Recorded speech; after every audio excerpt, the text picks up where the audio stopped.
Keeping ducks can be one of the most rewarding experiences, bringing life and joy to your backyard. But it can also be heartbreaking when things go wrong. If you've ever faced the stress of a sick bird or the loss of a duck, you know how quickly that joy can turn to worry. The good news is that many common problems are preventable with a few smart adjustments to your routine. This isn't about complicated theories or expensive overhauls. It's about smart duck keeping.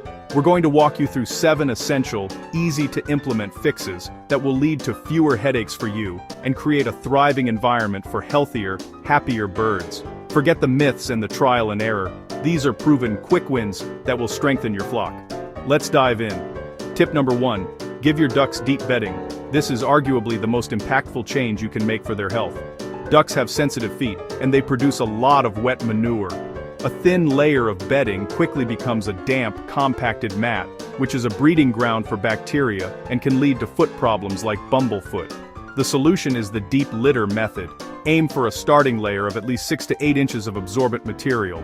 Both straw and large flake pine shavings are excellent choices. Straw is hollow, providing great insulation and moisture wicking, while pine shavings are highly absorbent and help control ammonia odors. The key is keeping it dry. Once a week, use a pitchfork to turn the bedding, burying the soiled top layer and bringing the dry, clean material up from the bottom. This process introduces oxygen, which aids decomposition and keeps the coop smelling fresh. Top it up with a fresh layer every month or as needed to maintain that crucial depth. Tip number 2. Always offer clean water in 2 different ways. Ducks need water not just for drinking, but also for essential maintenance. They must be able to fully submerge their heads to clean their eyes, nostrils, and feathers. Without this, they can suffer from serious eye infections or become impacted. So, set up 2 distinct stations. First, a dedicated drinking water source that stays as clean as possible. Nipple waterers or elevated poultry drinkers are great for this, as they prevent the ducks from fouling the water with mud and feed. Second, provide a separate shallow tub or kiddie pool for dunking and bathing. This dunking water will get messy, and that's okay. Just be sure to dump and refill it daily to prevent bacteria buildup.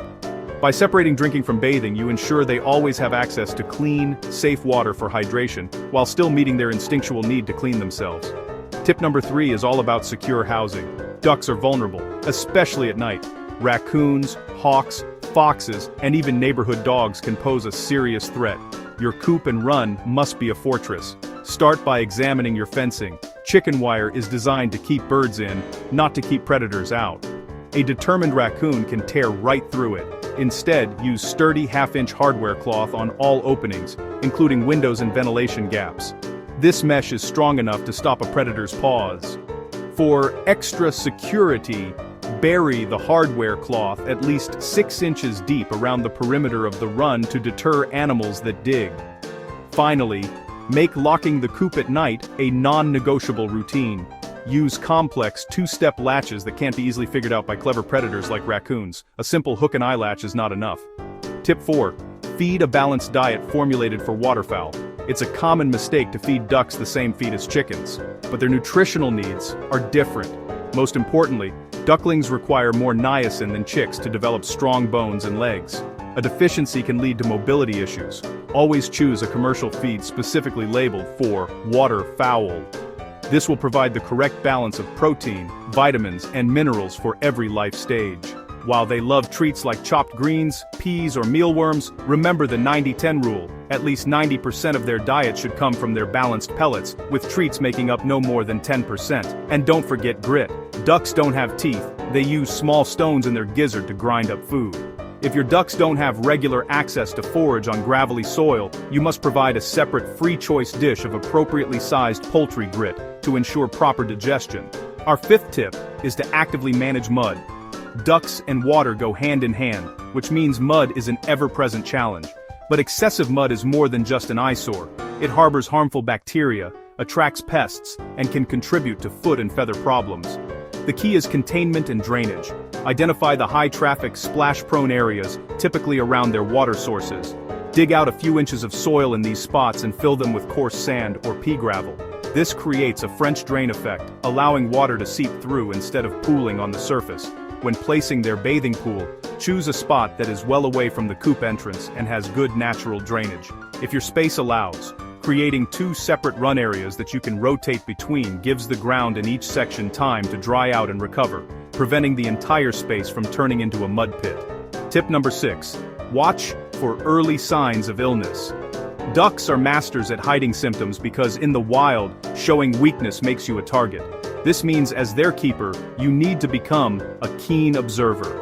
Perform a quick visual health check every single day, ideally when you feed them. Watch their gait. Is anyone limping or hesitant to put weight on a leg? Look at their eyes and nostrils. They should be clear and free of any discharge or bubbling. A sneeze here and there is normal, but persistent sneezing is a red flag. Pay attention to their appetite and energy levels. A duck that is suddenly lethargic, isolating itself from the flock, or has no interest in food, is telling you something is wrong. Also, take note of their droppings. They should be well formed. If you notice any of these signs, don't wait. Isolate the bird if possible and call a veterinarian who has experience with poultry. Early intervention is critical. And finally, tip number 7, socialize and enrich their environment. A bored duck is a stressed duck, and stress can lead to health and behavioral problems like feather plucking. Ducks are highly intelligent and social creatures that thrive on stimulation. Luckily, enrichment doesn't have to be complicated. Simple things make a big difference. Instead of just putting treats in a bowl, scatter them in a clean area of the run to encourage natural foraging behavior. Add safe, durable toys for them to peck at, like a head of cabbage hung from a string. Their bathing pool is also a prime spot for fun. Add some floating toys for them to nudge around. Most importantly, ducks should never be kept alone. They are flock animals and need the companionship of other ducks to feel secure and happy. A single duck is a lonely and stressed duck. Always plan to keep at least 2. So there you have it. Let's do a quick recap. 1. Maintain deep, dry bedding. 2. Provide separate clean water for drinking and dunking. 3. Build a predator-proof coop and lock it nightly. 4. Feed a balanced waterfowl diet with access to grit. 5. Actively manage mud with drainage and gravel. 6. Perform daily health checks and act on early warning signs. And 7. Provide enrichment and companionship. You don't have to do everything at once. Pick just one of these tips to implement this week and watch the positive impact it has on your flock. Building a healthy, happy environment for your ducks is a journey of small, consistent steps. Thanks for watching. If you found this guide helpful, give it a like and consider subscribing for more practical tips on happy homesteading.